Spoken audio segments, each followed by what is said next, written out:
সুপ্রভাত নিউজ 24 আমি অনস্বর রয়েছে আপনার সঙ্গে। ছাত্রীদের মেসে অ্যাসিড হামলায় ঘটনায় তীব্র চাঞ্চল্য ছড়ালো সোনাপুরে বিবেকানন্দ পল্লীতে। খবর পেয়ে রাতেই সেখানে যান কাউন্সিলর অনিমা মণ্ডল। আতঙ্কিত ছাত্রদের সঙ্গে কথা বলে দোষীদের ধরার আশ্বাস দেন। সোনাপুর দক্ষিণ বিধানসভা কেন্দ্রের বিধায়ক জীবন মুখার্জির পাশে একটি মেস বাড়িতে থাকেন 11 জন ছাত্রী। অভিযোগ, মঙ্গলবার সন্ধ্যায় কেউ বা কারা তাদের ঘরের জানলা দিয়ে অ্যাসিড ছোড়ে। পর্দা থাকায় সে অ্যাসিড সরাসরি কোনো ছাত্রীর গায়ে না লাগলেও গৃহকর্তা বিশ্বনাথ কয়ালও ঘটনায় যথেষ্ট আতঙ্কিত। আমাদের প্রতিনিধি অভিজ্ঞান নস্কর এই মুহূর্তে রয়েছেন আমার সঙ্গে টেলিফোন লাইনে। অভিজ্ঞান, একজন বিধায়কের পাশের বাড়ি, সেই মেস বাড়িতে থাকতেন 11 জন ছাত্রী, সেখানে জানলা দিয়ে অ্যাসিড ছোড়া হলো। কোনো সিকিউরিটি গার্ড বা কেউ কি সেখানে নিরাপত্তা দায়িত্বে ছিলেন যে 11 জন ছাত্রী এই মেসে থাকতেন? এটা তো একটা অত্যন্ত একটা আতঙ্কের বিষয় হয়ে দাঁড়িয়েছে সোনাপুরের এই ঘটনাকে কেন্দ্র করে। মানে এর আগে এইভাবে কিন্তু ছাত্রীদের মেসে কি লক্ষ্য করে অ্যাসিড ছোড়ার ঘটনা কিন্তু দক্ষিণ শহরতলি কখনো ঘটেনি।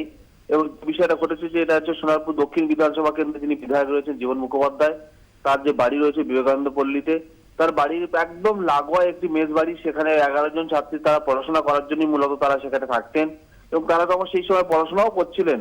এবং সেখানে তখন কেউ বা কারা সেখানে জানালা দিয়ে অ্যাসিড ছুড়ে যায়। কিন্তু যেহেতু জানালার ওখানে পর্দা ছিল, সেই পর্দা থাকার কারণে মূলত তাদের কারোর শরীরে কিন্তু সেই অ্যাসিড লাগেনি।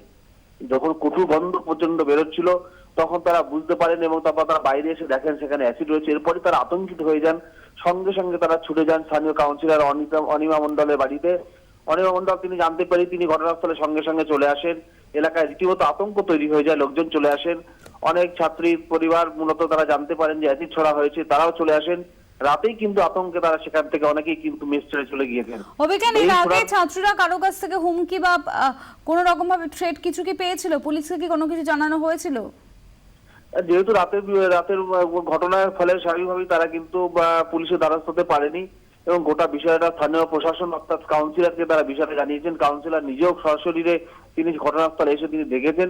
কিন্তু ছাত্রীরা তারা নিরাপত্তা দাবি করেই মূলত তারা কিন্তু সেখান থেকে সেই মেস বাড়ি ছেড়ে তারা চলে গিয়েছেন। যেহেতু যে কোনো সময় কিন্তু হামলা তাদের হতে পারে এবং একটা কথা বলা যেতে পারে যে এই সোনারপুরের বুকে মূলত দক্ষিণ 24 পরগনা এবং দক্ষিণ শহরতলির বহু বাড়িতে কিন্তু মেস চলছে এবং প্রচুর ছাত্রীরা তারা কলকাতা বিভিন্ন কলেজ এবং বিশ্ববিদ্যালয়ে পড়ার জন্য তারা কিন্তু বাড়িতে থাকেন। ফলে এই ধরনের একটা অ্যাসিড হামলার মতো ঘটনা স্বাভাবিকভাবে তাদের মধ্যে একটা আতঙ্ক তৈরি হয়েছে। ফলে পুলিশ প্রশাসনের তারা চাইছেন যে নিরাপত্তা তাদের দেওয়া হোক এবং যারা এই ঘটনা ঘটিয়েছে তাদেরকে অবিলম্বে খুঁজে বের করা হোক এবং গোটা বিষয়টাও কিন্তু স্থানীয় প্রশাসন অর্থাৎ কাউন্সিলরকে তার বিষয়টা জানিয়েছেন। ধন্যবাদ অভিজ্ঞান।